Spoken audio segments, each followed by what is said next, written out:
มื่อนี้มาในทีมสายลับเลยนะเขาแนมหน้าเป็นแถวเขาก็จะว่าเป็นไผ่เนาะปกติมันมาอย่างเนาะเท่เด้จะกลับมาลองเบิ่งว่าเขาสิมานน้ำบ้านน้ำเมืองเขาร้อย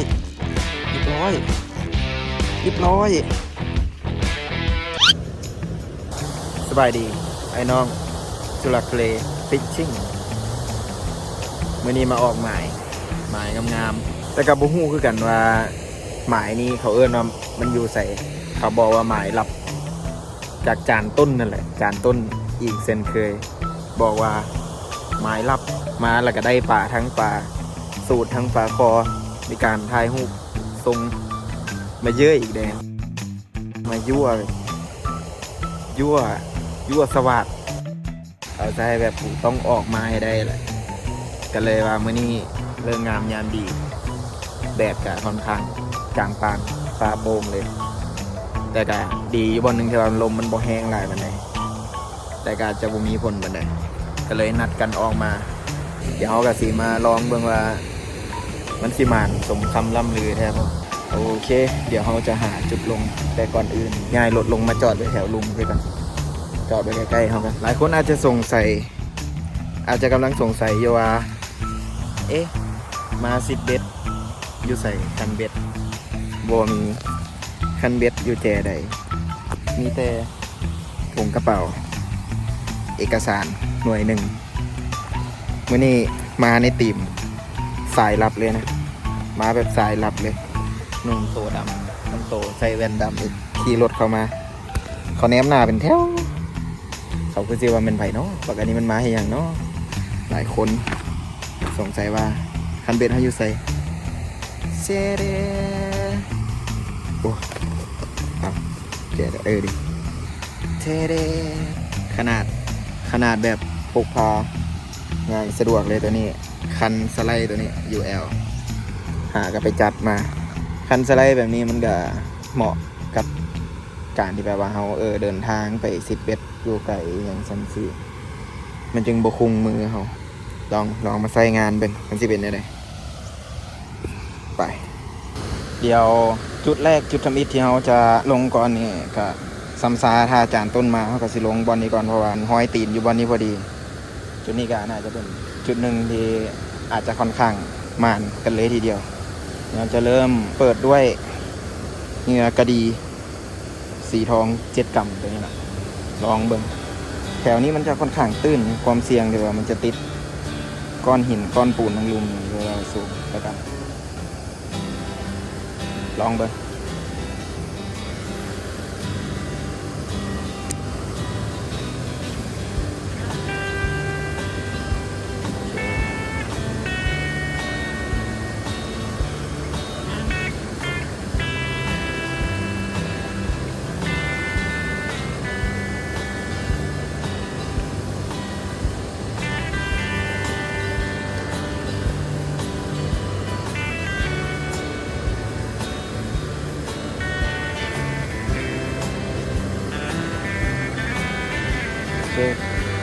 แอคชั่นก็ถือว่า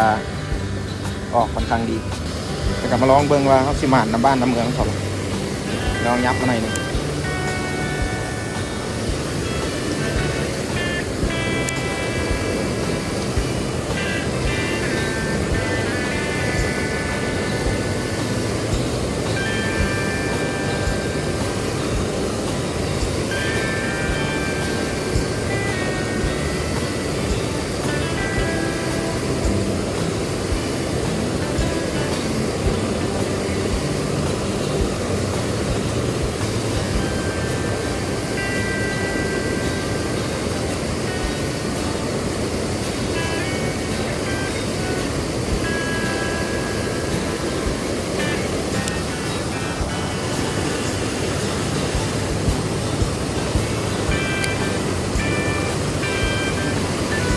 โม่ตัวนี้โคตรมืนเลย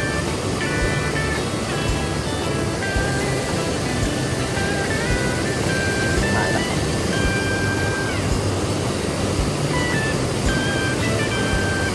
แกล้งไปค่อยๆข้ามฟากเลย ชอบไปสิติ๊กงาน พอก่อนกับเหยื่อกระดีเดี๋ยวยับไปข้างหน้าอีกหน่อยหนึงเปลี่ยนเป็นเหยื่อกบยางมีไผฮู้แน่ว่ากบยางตัวนี้แมน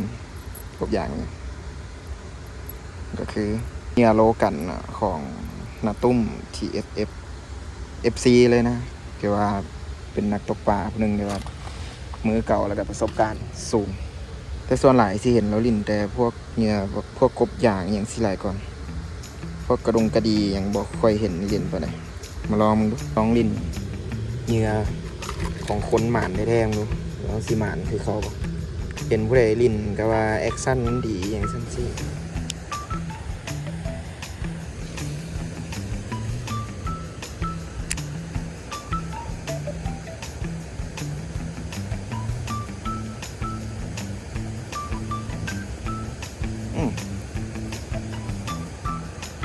แอคชั่นถือว่าค่อนข้างดีเลยตีน้ำแบบเป็นฟองเลย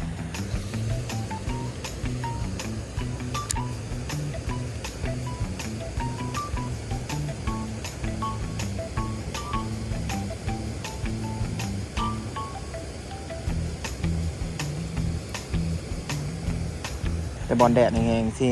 ปลาบนอาจจะมาอยู่แดดฮ้อนไปนี่ขนาดคนยังไม่อยากอยู่เลยมันอาจจะพากันไปรีลบอยู่ตามปลือตามหุ่ม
เรียบร้อย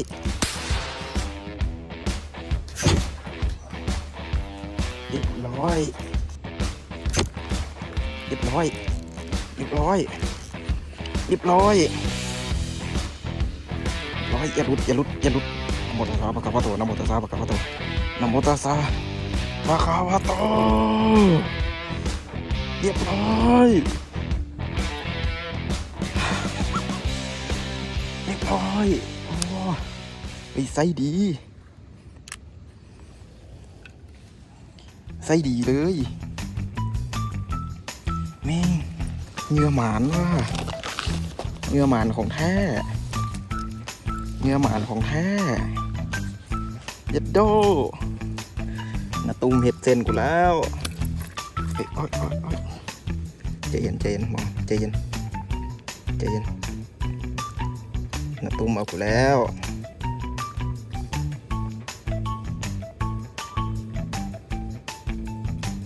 เฮ้ย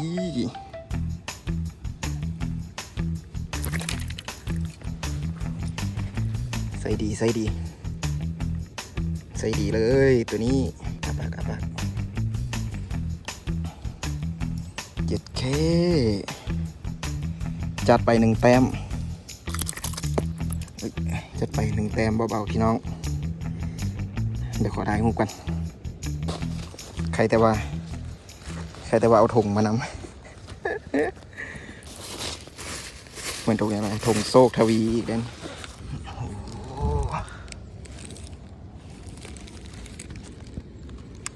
จัดไปพี่น้องโมวีเบสโอมิดเนาะ V3 จัดไปเลยกับเหยื่อ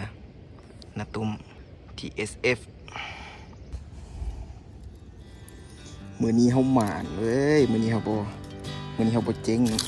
มือนี้เขาบ่แห้วมันสิลืมเอาครีมมา15มีแต่มีตัดมีจับเอาเหงื่อออกก่อนอื่นขอน้ำก่อนโอ้หมายนี่เด็ดเลย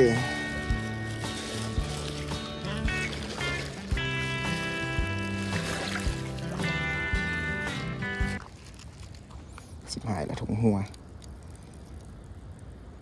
ควายในถุงอื่นกับบ่มีอีกเนี่ยในถุงเดียว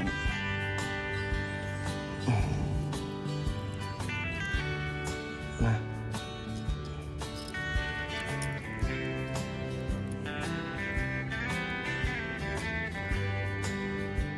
ก็น้อยเดียวเองเกือบรุด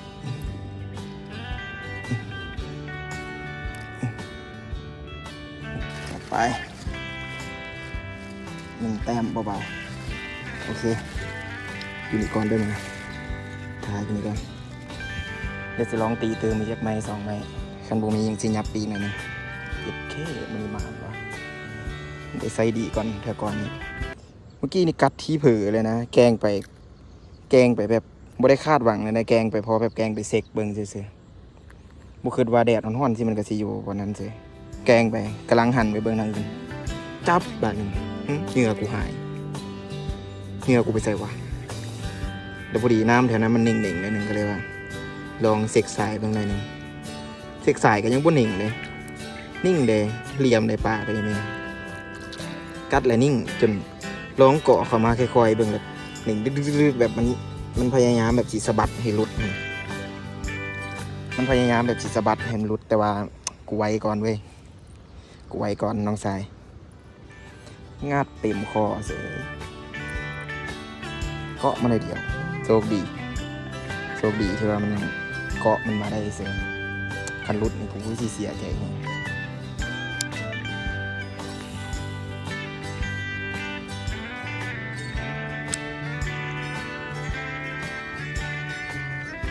แกงเปียกวันนั้นเนาะ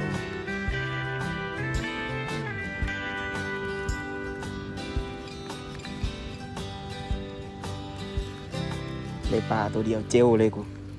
เจลเลยอีกละโอ้ยนี่กับตัวนี้เลยโลกันสมคำล่ำลือ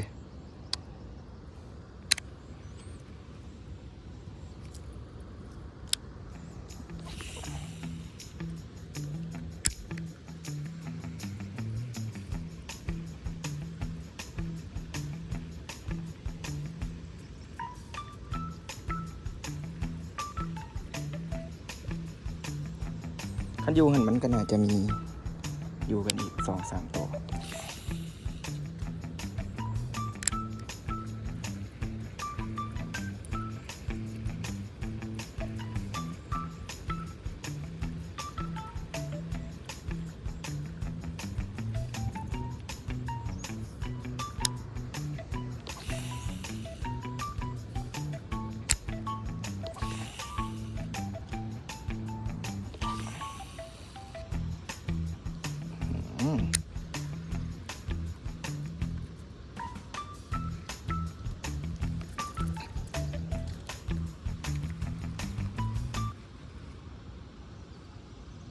ยาพัน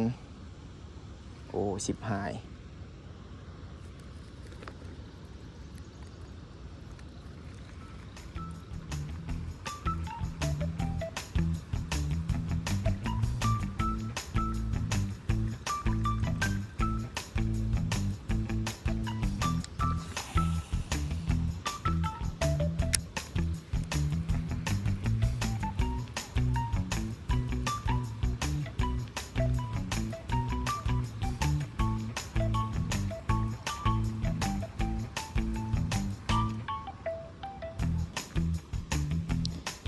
ถือว่า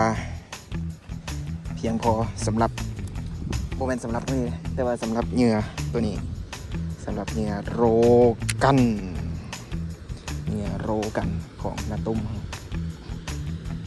ถือว่ามันได้ละถือว่ามันทำหน้าที่ของมันได้ละตัวนี้เดี๋ยวเราไปซอกถุงยางใหม่มาใส่ปลาแล้วก็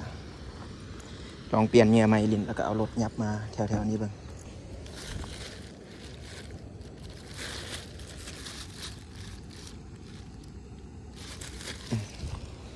ถือว่ายังบ่ตายใครแต่ว่าถุงหัวมันหัวอยู่ทางข้างมันไม่ได้มาหัวอยู่ทางก้นหัวทางก้นเรียบร้อยเลยวุ่นวายไปซอกถุงยางมาใส่อีกจานต้นกูนี่คือเงียบหน้าหายตาเลยวะตัวกูเลยวะตัวกันระบบตอนนี้เขาก็ยับมาอยู่จุดนี้เป็นทีเรียบร้อยเดี๋ยวจะเปลี่ยนเนี่ยเปลี่ยนเป็นนี่เลยรู้สึกหมักเป็นพิเศษหลังจากเป็นสีเขียวแบบเขียวสดเป็นรูปหน้าแค่บรรลุตัวยังแค่นี่แหละก็เลยว่าจัดมาเนื้อตัวนี้นี่ถ้าเจอบุพิษนี่น่าจะเป็นเนื้ออย่างก็ว่าสุภาเนื้อสุภาV2อีกได้เวอร์ชัน2อีกได้เวอร์ชัน1นี่มันเป็นแบบเด็กพวกแหละก็น่าจะบ่ต่างกันหลายต่างกันนิดนึงแต่น้ำหนักตัวนี้นี่ถือว่าค่อนข้างเบากันโลกันเมื่อกี้ไรเดี๋ยวสิลงไปต่อจากจุดที่ขึ้นมาเมื่อกี้เลยแถวนี้นี่ก็น่าจะมีนะแถวบกัดลองปรับนวงเป็นเบอร์5กันไกลเติบ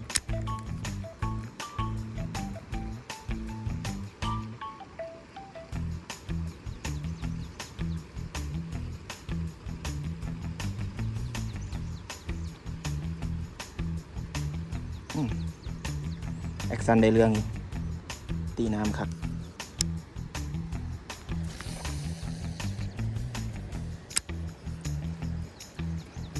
A few moments later.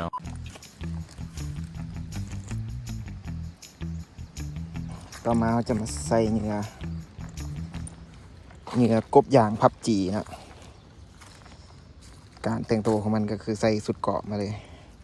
ใบริวก็เป็นใบเดียวนะแต่ว่าหากเป็นกระทะ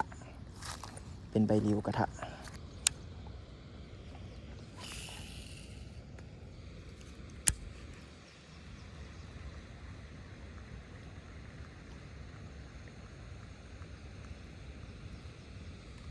2,000 years later. เดี๋ยวเรามา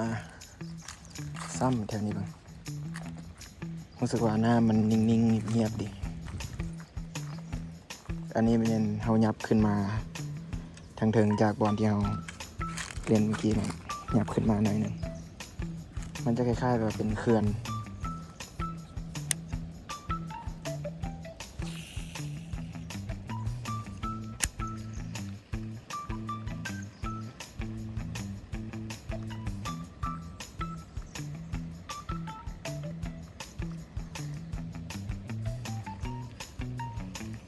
ลองยับขึ้นมาเล่นเดียวเทิงนี่บ้าง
6.5 hours later. โอเค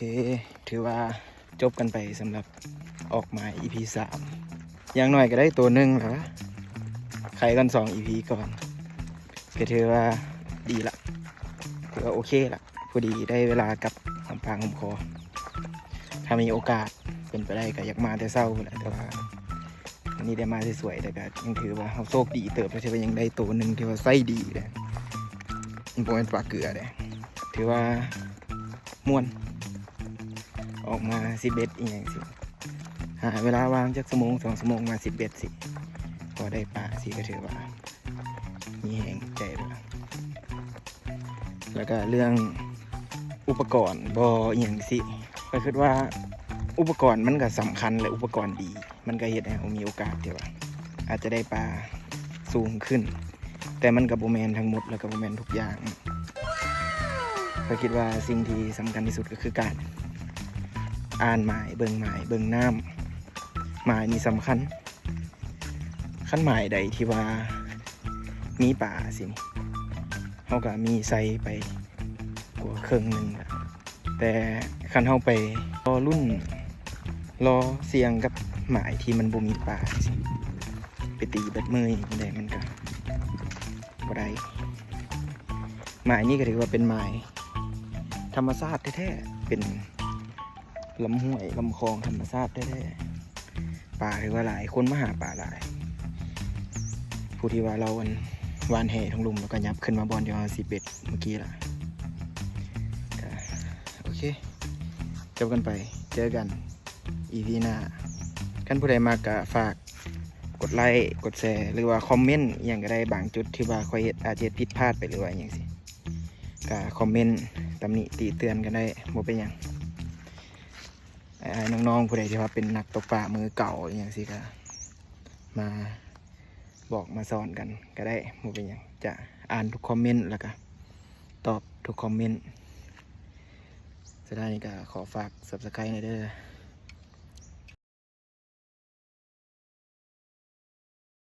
เกิดเหตุการณ์บ่คาดคิดจังหวะเมื่อกี้นี้กำลังสิออกเมื่อละมาเซ็กเบิ่งทงปลาเมยปลาลุดหวยปลาเฮียใครแต่ว่าน้ำมาซอกจนสิถอดใจละจนว่าสิเมื่อละผู้ดีได้ยินเสียงมันหนึ่งนิดนึงอยู่น้ำปลาหญ้าแถวนี้หันไปเบิ่งแม่งตกหนีหรือใครแต่บ่มีผู้ใดเอาไปก่อนห่างเอ้ยสงสัยด่างป่าต้องเข้าละ